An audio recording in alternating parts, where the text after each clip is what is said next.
Ladies and gentlemen, please rise for the invocation, followed by the national anthem and the Pledge of Allegiance.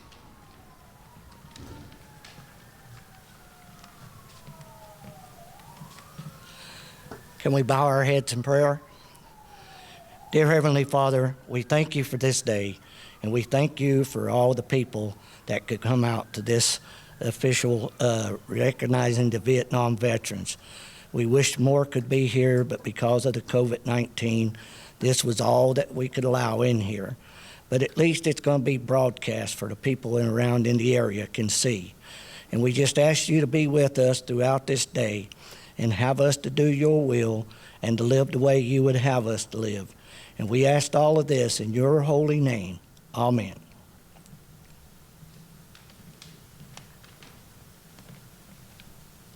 Present. Arms.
Please join me in the Pledge of Allegiance. Present. Arms. I pledge allegiance to the flag of the United States of America and to the republic for which it stands, one nation, under God, indivisible, with liberty and justice for all. Order. Arms. May be seated. As you entered the auditorium or watch from home, you may have noticed a small table in a place of honor. It is set for one. This table is our way of symbolizing the fact that members of our profession of arms are missing. They are commonly called POWs or MIAs, but we call them brothers. They are unable to be with us, and so we remember them. The table is set for one is small, symbolizing the frailty of one prisoner alone against his oppressors. Remember.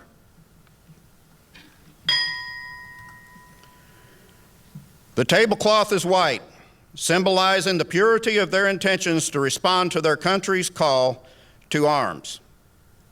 Remember.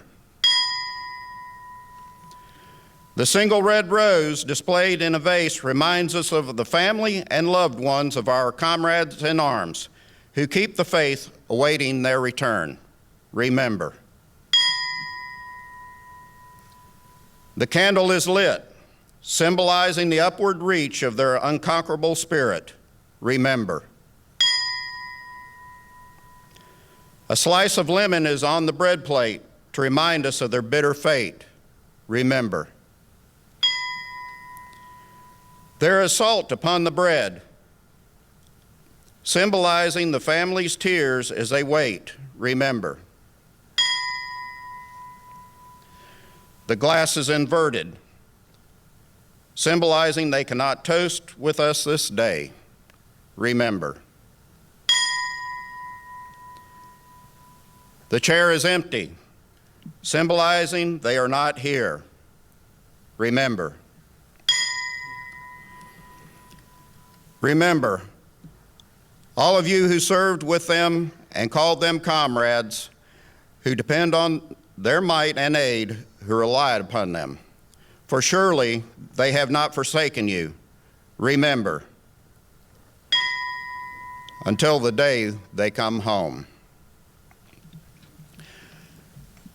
Ladies and gentlemen, today we honor all veterans, but have the distinct privilege of recognizing some of our country's Vietnam veterans and their families.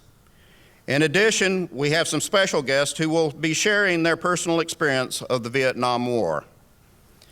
Our Vietnam veterans will be recognized today by having their name called, receiving a 50th commemorative program lapel pin, and a presidential proclamation.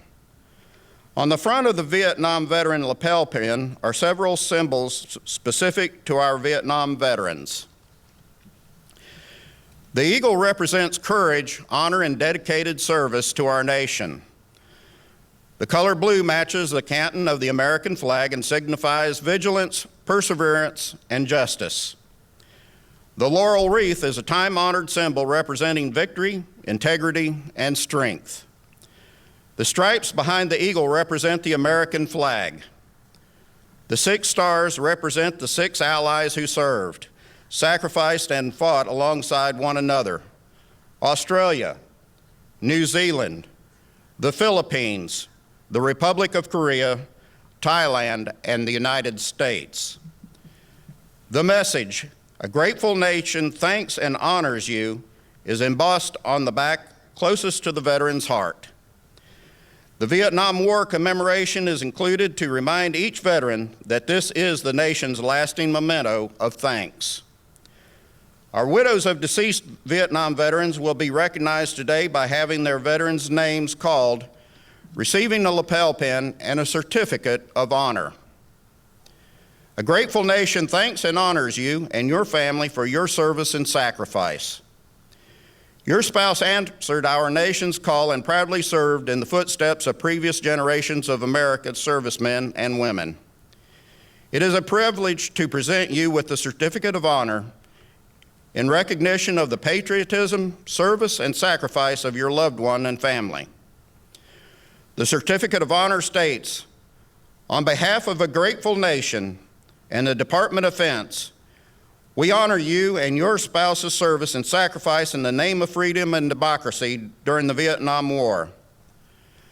Our nation is forever indebted to you and extends its deepest respect and admiration." At this time, I would like to introduce past chapter commander, DAV Commander Ron Tucker.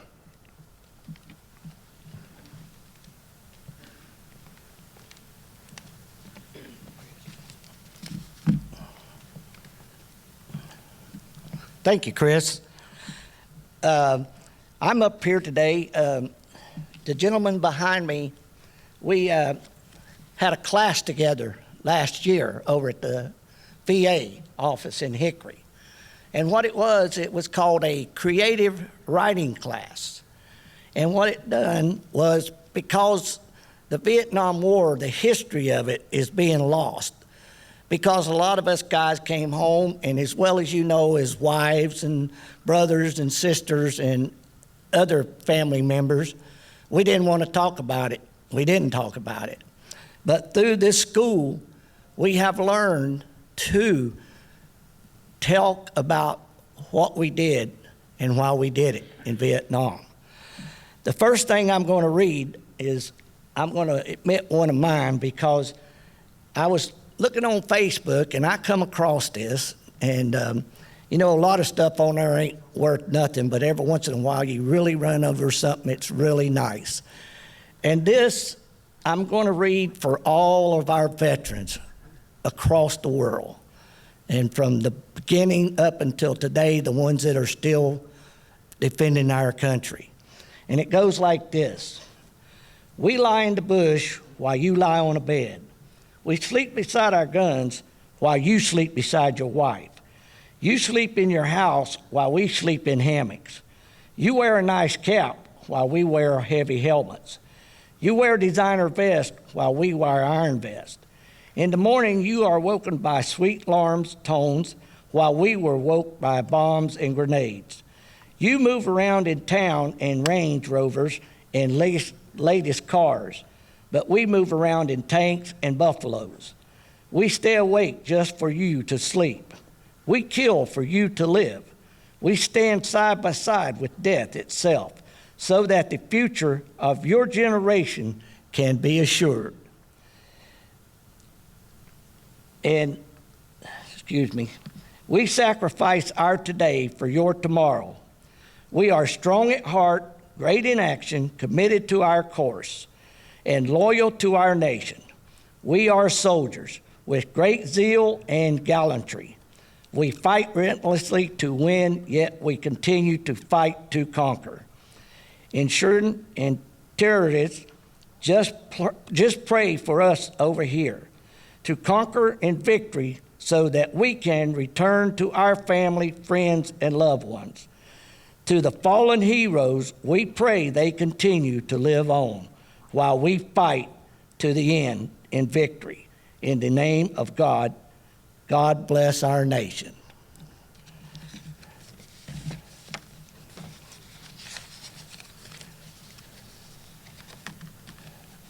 Okay.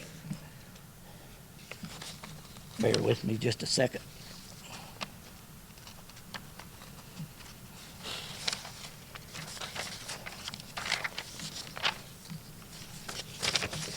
Okay, this is a letter that I wrote. One of the topics was a letter you'd never written, but you wish you would have. Dear sweetheart, today is just another day in Vietnam. It is very hot today, and I'm getting ready to go out on a convoy to pick up the supply unit to guard it on our way back up the mountain. The supply unit is for the rest of our troops, and it is for our survival. I rode point man on an M151 Jeep with a 60 caliber machine gun. When we got ready to leave out, Sergeant had a change out of the driver that drove the 2.5-ton truck.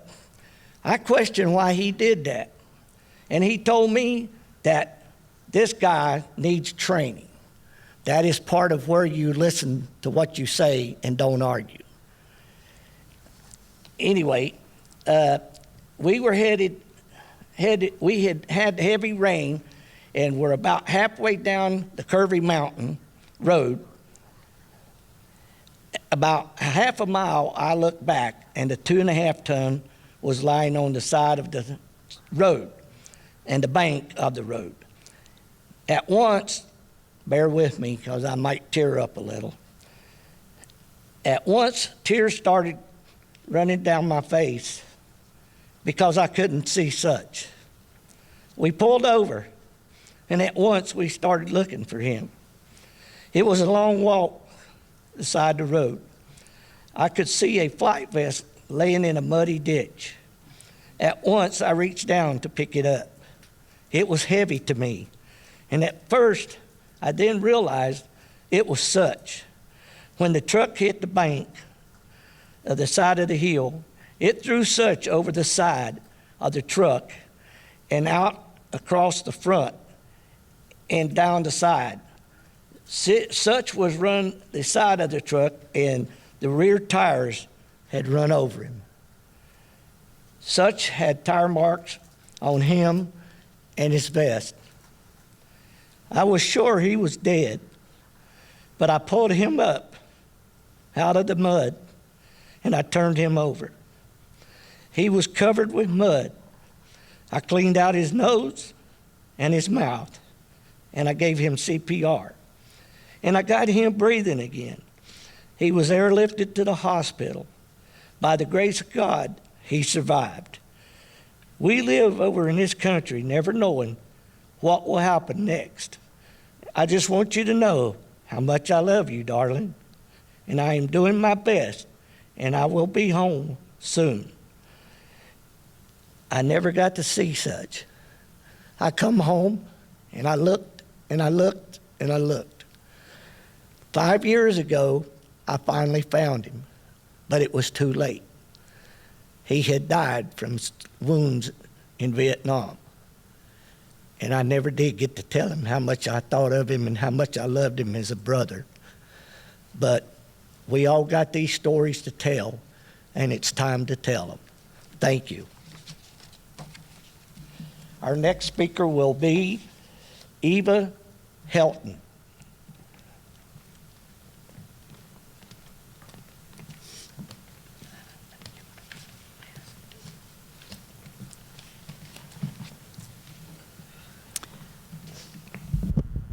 First of all, I would like to recognize some survivors. Mrs. Glenda Alley, wife of Mr. Melvin Alley. Mr. Dale Chapman. Mrs. Brenda Hartness, wife of Mr. Ronnie Hartness. Mrs. Nancy Gant, wife of Mr. Curtis Gant. Thank you for your service. My name is Eva Helton. My husband is Levi Helton. He retired from the Army National Guard as a staff sergeant. He served in Vietnam and Desert Storm.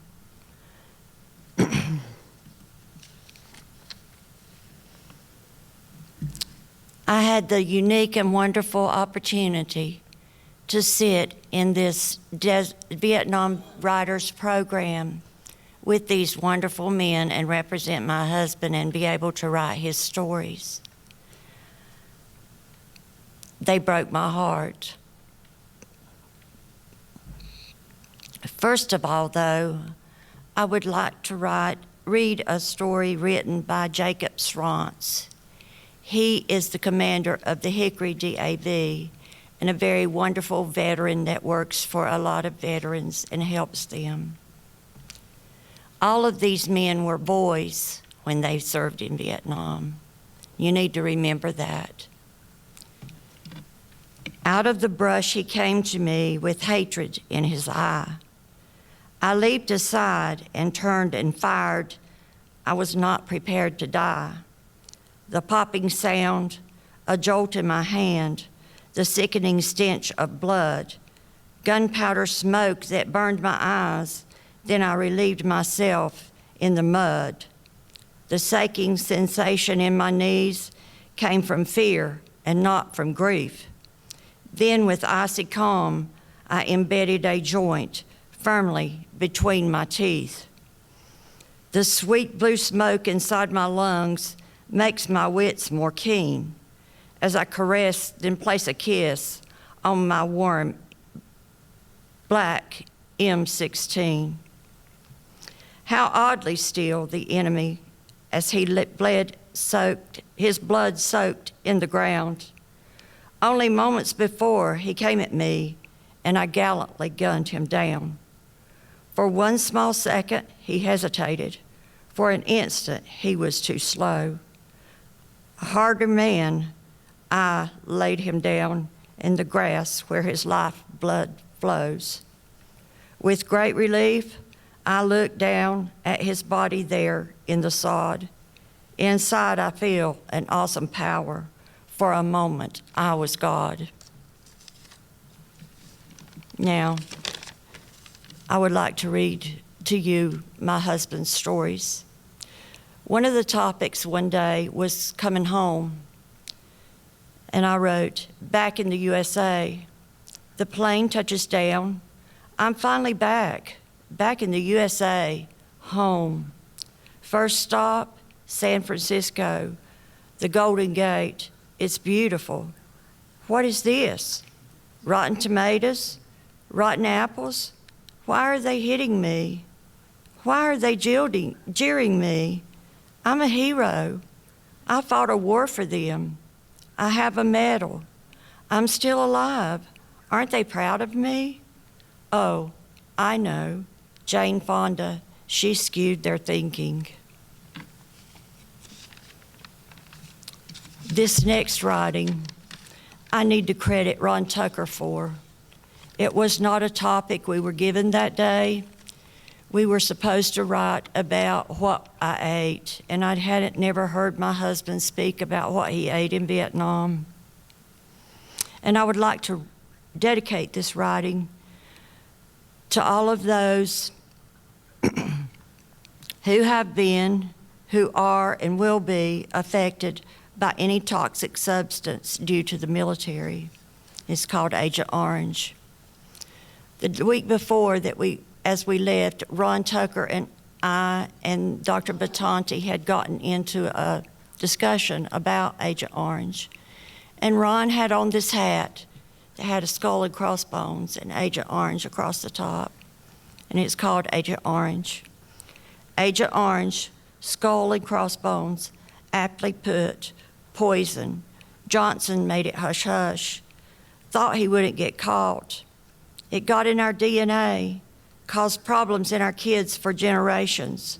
Learning disabilities, heart defects, diabetes, spina bifida, cleft lips and palates, other defects too hard to mention, miscarriages in our wives, heartbreaks, then later in us, cancers, pancreatic, prostate, skin, leukemia, Parkinson's, diabetes, you name it, late casualties, poison, we are dying from it.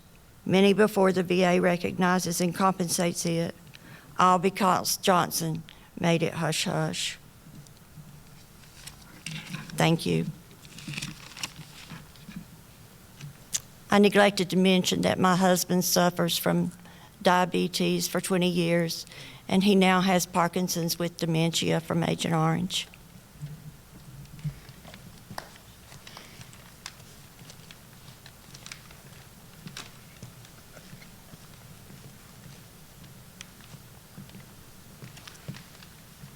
Good morning. I'm Jim Starkey. I'd like to recognize Mr. Herb Poole and Junior Hill.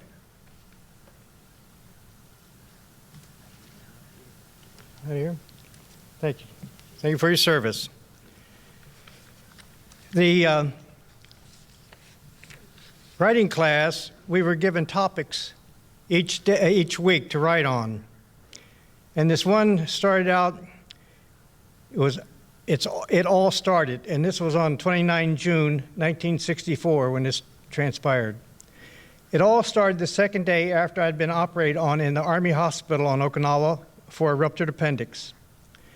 I received a telegram from my sister asking if I could accompany her husband's body back from Vietnam. He had been killed the day before in an ambush. He was an Army Special Forces captain, and I was an Air Force enlisted staff sergeant.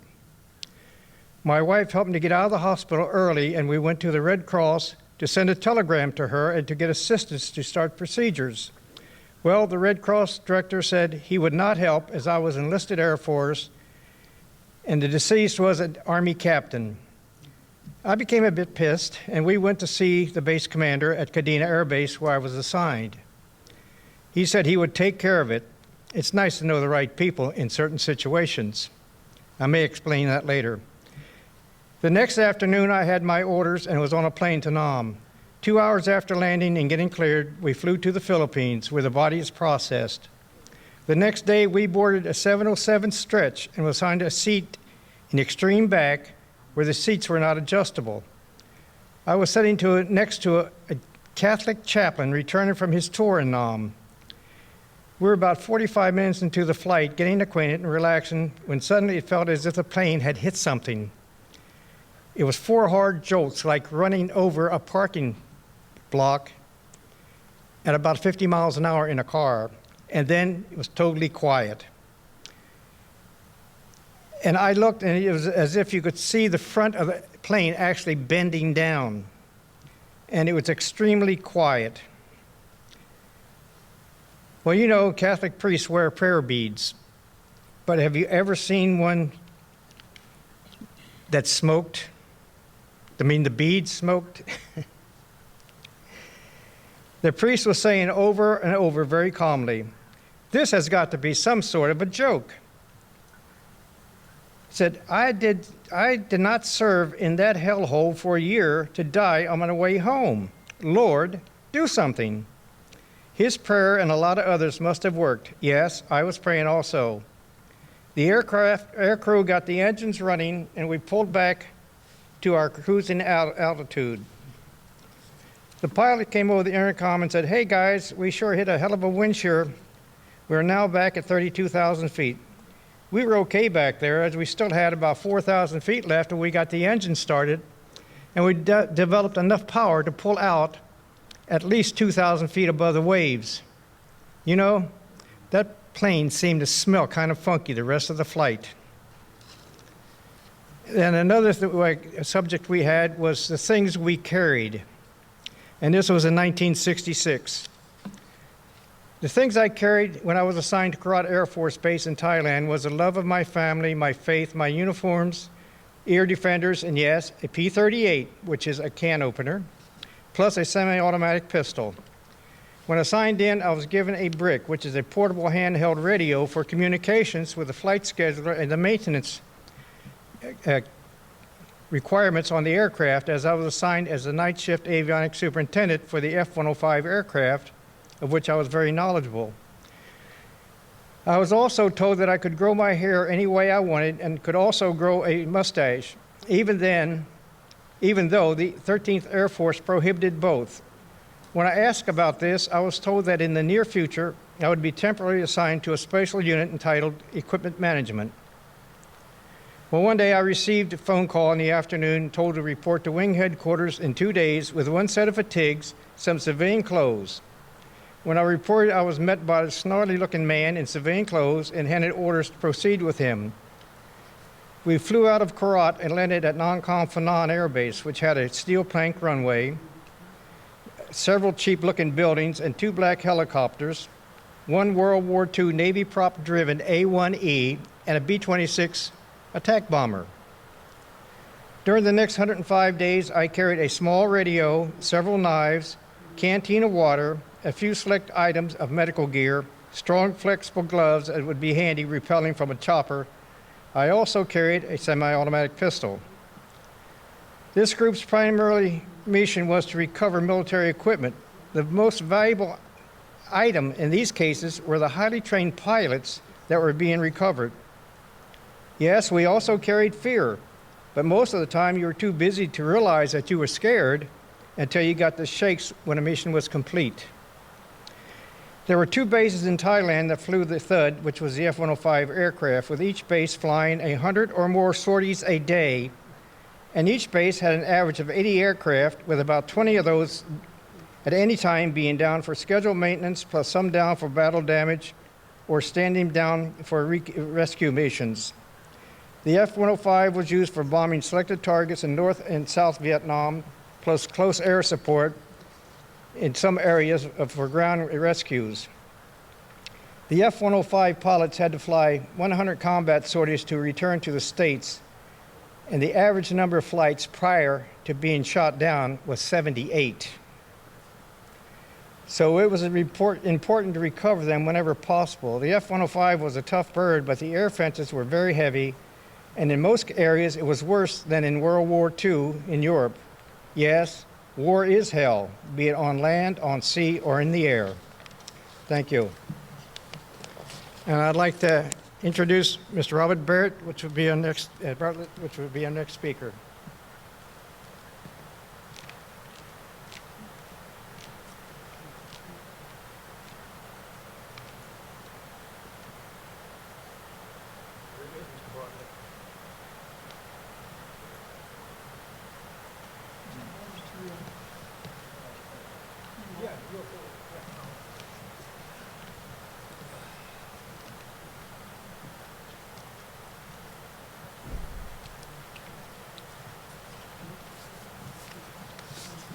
My name is Robert Bartlett. I'd like to introduce Mr. Paul Perdue Jr. and Mr. David Clevenger. Thank you, brother. Ladies and gentlemen, I joined the Marine Corps 9th of April, '67. At that time, I was issued a P-38. Another little insignificant piece of equipment to tote around. 5th of October, I landed in Da Nang, South Vietnam.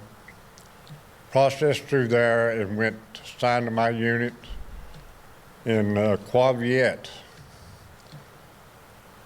7 miles south of the DMZ. Our unit was the primary defense for First Tracks and a group of CBs.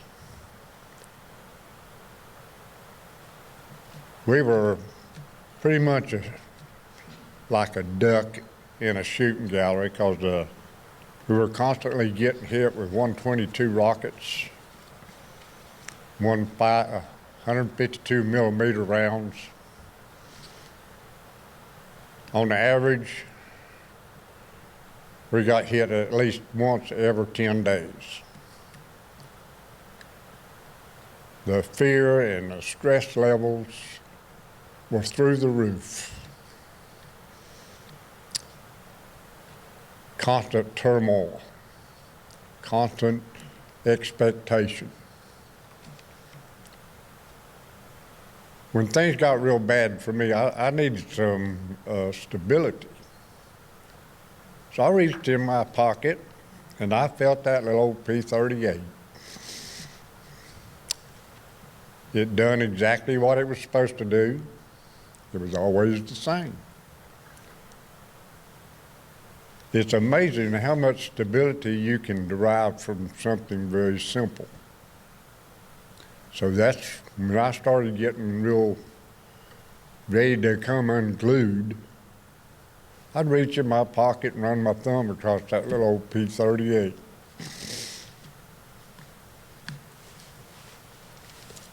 It's amazing how much stability that you can get from a little can opener. That's a P-38.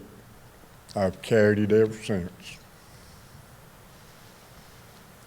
Thank you.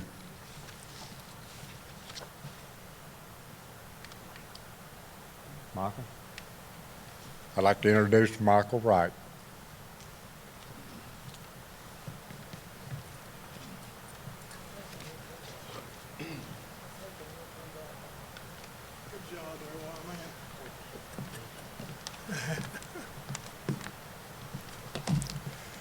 Good morning. My name is Michael Wright. I was drafted into service in May of '68 and left in January of '70, which this past January was 50 years ago. I know I don't look that old, but some of us put up better than others. I was drafted in May the 28th, '68, after receiving a letter informing me to bring a change of clothes in case I had to spend the night, to report to Charlotte, North Carolina for a physical exam. I arrived in Charlotte at the designated time and was told that I would receive my exam in the morning, so they set me up in a hotel. The next morning I was sworn in to the Army and sent on a chartered bus to Fayetteville, North Carolina, and in the Army. No physical in Charlotte as I can remember. Being basically a farm boy who worked at a milk distributing company, as first a hired worker and then as a milk truck driver who delivered milk in the mornings before school and then drove a school bus. Summers were spent on the farm with cattle, pigs, plowing, seeding, picking up rock, all kinds of things like that. When I arrived in Vietnam, as governmental things usually happen, there was a mistake in my military MOS, or military occupational status. They had me listed as a 6.7N20, which was a door gunner on a Huey medevac. Not believing that I wanted to do that because I'd never had any Huey training, I brought it to their attention, so they put me on 30 days KP in Saigon. And about the middle of February of that year, I was placed in the 1st Air Cav Division, Company 228th, or 228th Company C, as a crew chief on a Chinook, a CH-47, which was my training. My first night in company was spent running back and forth to the bunker. We were in a fairly, what I thought and was told was a fairly calm area. So when I started running back and forth to the bunker that first night, I wasn't too sure. On the second night, I took my bedroll and pillow and spent that night in the bunker. Oh my goodness.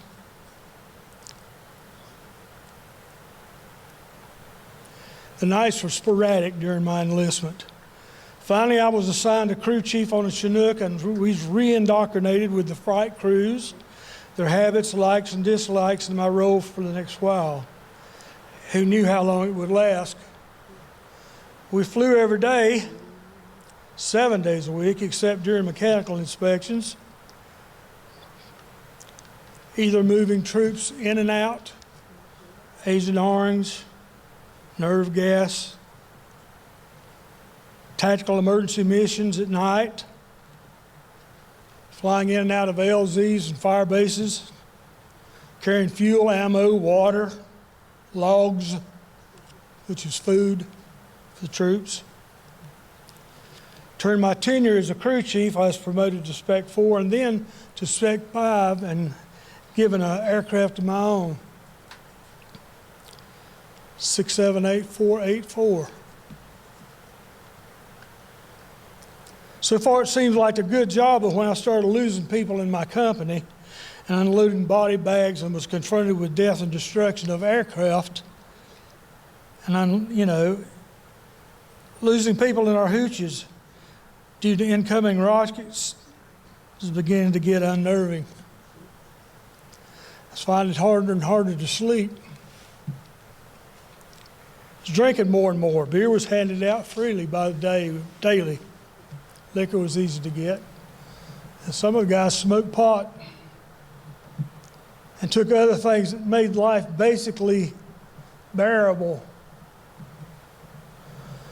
One night, a guy lock and loaded an M16 in a hooch full of 30 or 40 people and said he was going to kill everybody in there. This was our people. He had been taking some Darvon. Paraphrasing, I was laying on the top bunk in a 2-bunk tier with my .38 cocked and aimed at him. In case he did something crazy, I was going to have to calm down the situation. Must have been an hour or so, he finally stopped his ranting and the MP showed up and took him in. Of course, he didn't stay in the Army very much longer after that. I was standing in play line one Sunday morning. An incoming rocket landed not far from where I was and hit a Staff Sergeant E7 in the head, in the forehead, and it was all over for him. Even though I wasn't involved in crashes, I saw pictures and they stayed in my mind in dreams ever since. We held I don't know how many memorial services while I was over there in 1969, in the early part of 70, but each one was getting harder and harder to attend because these were people we lived with, we bathed with, we ate our meals with, we flew with, we worked with, we laughed with.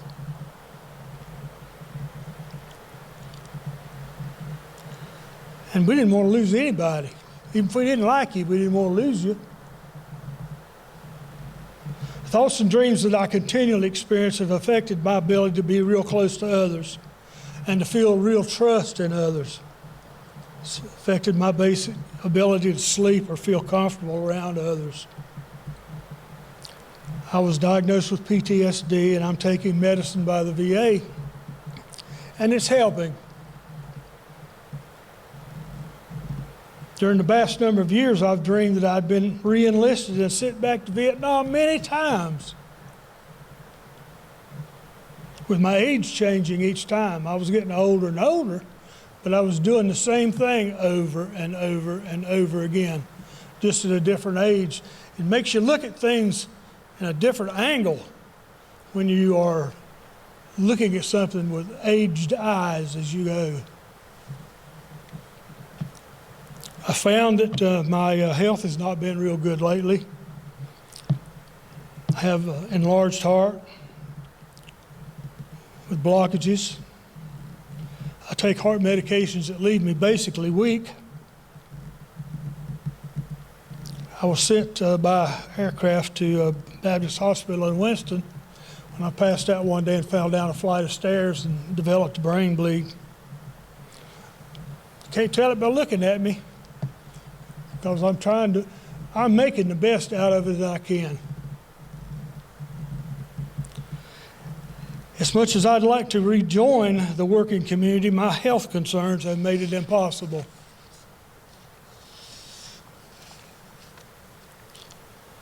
I left Vietnam in January of 1970. Seems like only yesterday. There's a special word for today. Some of you will know what I'm talking about. Most everybody up here will. It's called monsoon. That's when it rains continually, day and night. In the helicopters, we would fly at 600 feet during monsoon, 3,000 feet when the sun was shining. Thank you very much. I'd like to honor Mr. Charles Hornby. Are you with us today? And Mr. David Childers. That was Charles Hamby. Hamby, I'm sorry. Charles Hamby, I am so sorry.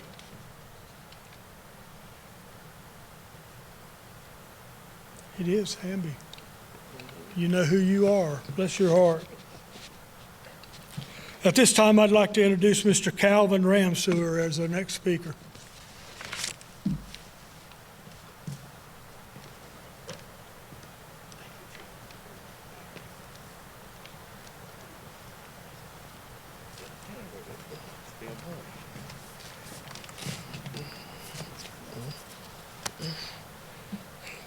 I'd like to say good morning to everyone.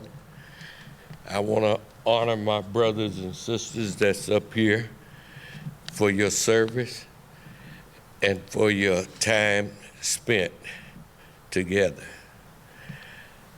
Today is a good day. Like Mr. Tucker said earlier,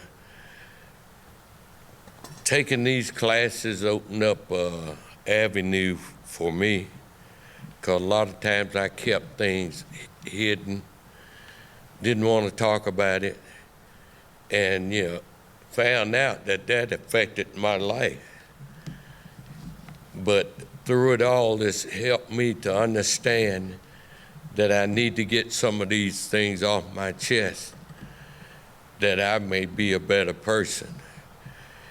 And I'm honored to be here to speak to you all today. One of my subjects is my call to war. Best as I can remember, my last days at home with family and friends, it was cold and sunny, talking with my parents, sisters, and my grandmother. My brother was already in the military. Father giving advice on being on my own. Mother worried if I would return. Coming from a military family, I was glad to accept the call. I took an extra year to keep my brother from going to Vietnam. He ended up going to Germany. I figured I was more suited, or I was better equipped for being outgoing than he was. He was more or less a homebody. But, you know, I said I could endure it better than he could. I had a good life, and with my grandmother praying, I knew I had help from above. My grandmother lived next door to my parents, so I knew what a praying person she was. Saying goodbye to everyone was hard, but duty calls. I carried with me all the good times and the bad things that we did together. I told my dad to take care of my red 56 Chevrolet convertible. The next day I departed out of Charlotte Airport to Fort Lewis, Washington, and from there to Vietnam. I cut it short, but the week before coming home, I was counting the days I had in country, packing all my belongings and trying to decide what to do next. A friend, Sonny, came by and wanted to go to the PX at the Marine base. Walking across the field and thinking about the times we had together over here, my mind was thinking about getting home and seeing the family. Then all hell broke loose. Incoming rounds hit the airstrip, buildings beside the PX. We were standing in the open field with no protection. Thank God we were not hit.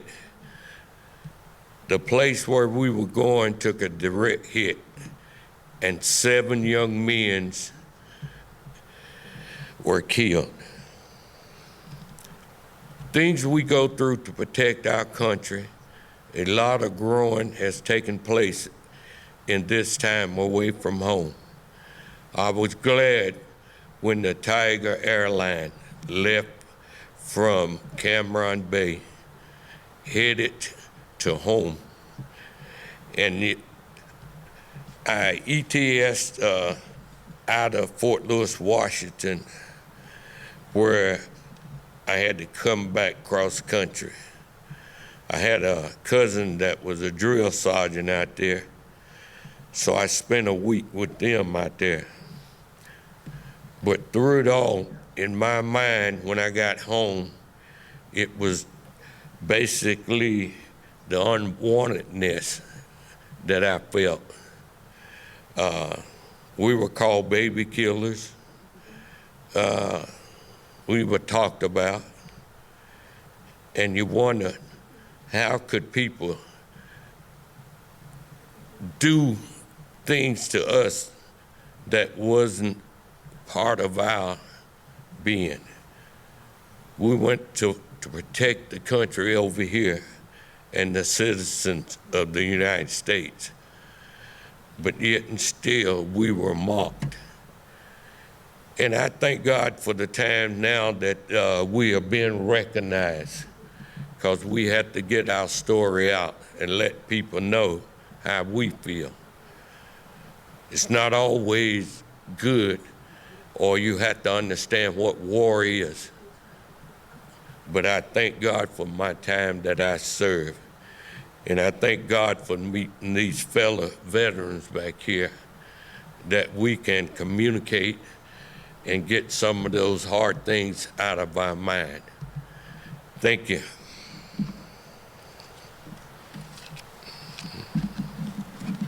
Oh, our next speaker is Mr. Charles Gable.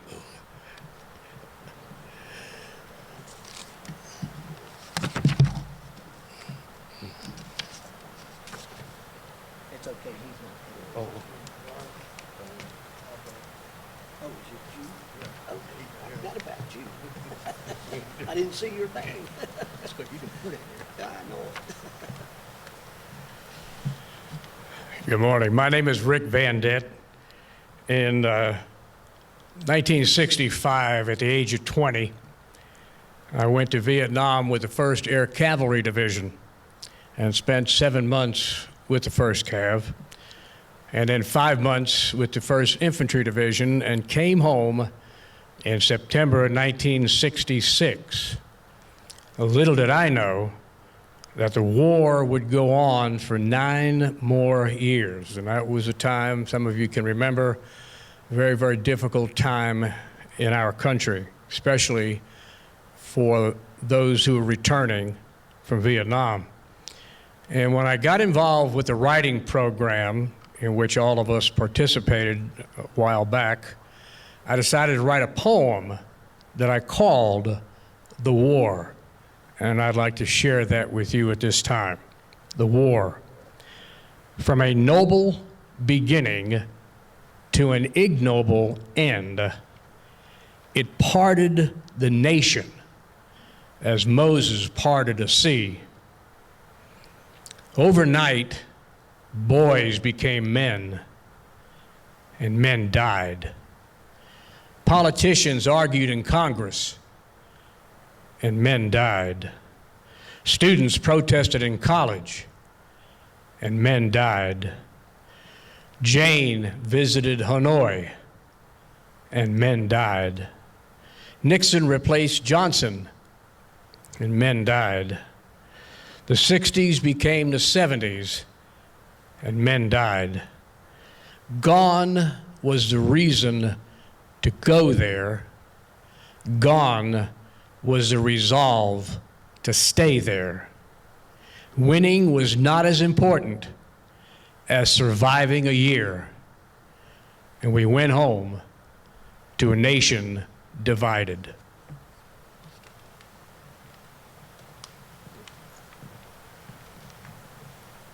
Is Carrie out there? Cherry? Come up here, please.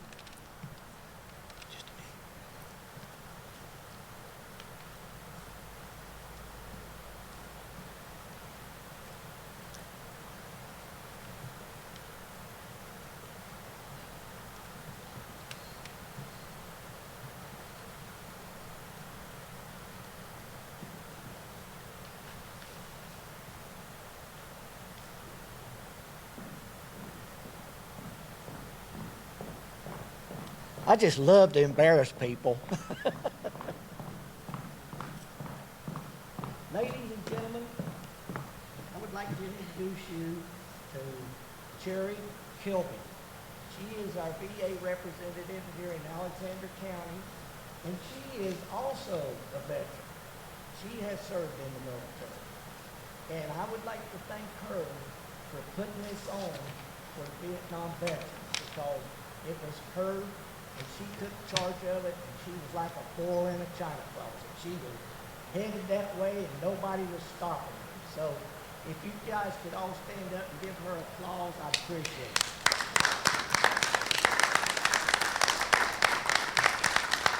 Thank you very much.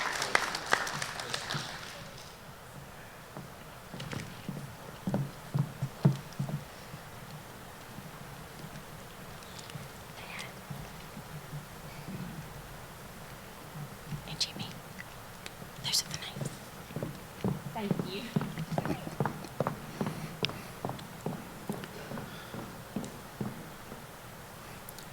Well, she wrote something here. I don't know what it says, but I'm assuming that I'm supposed to recognize Mr. Paul Perdue Jr. and Mr. David Clevenger. Thank you for your sacrifice.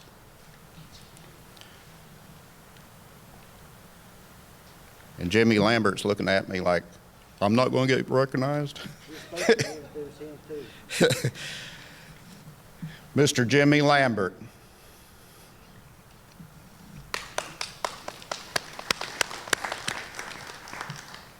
We'd like to thank all of our Vietnam veterans for their sacrifice, because that's exactly what it was. Not only did they put their lives on the line, they left families behind. And as my grandmother told me, that in World War II, when both my father and my grandfather went off to war, she says, I worried a lot more than they did. They knew where they were. I didn't. And they didn't know what their condition was. So although we have focused our attention on the veterans of the Vietnam War era, today is about remembering and celebrating all of our brothers and sisters. We do not cease honoring and remembering when we focus on a specific group, nor when this special day ends. Honor, remembrance, and celebration of their lives are a daily endeavor. Thank you for joining us. And if you will, please stand for taps.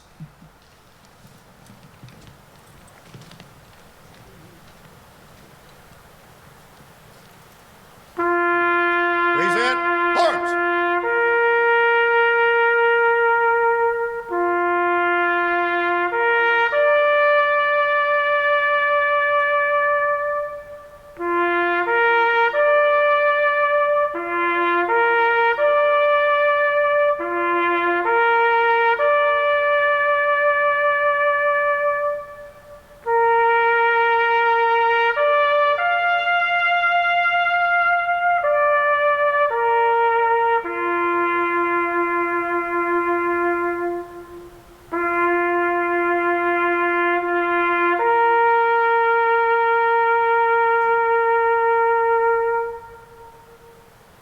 Order, arms.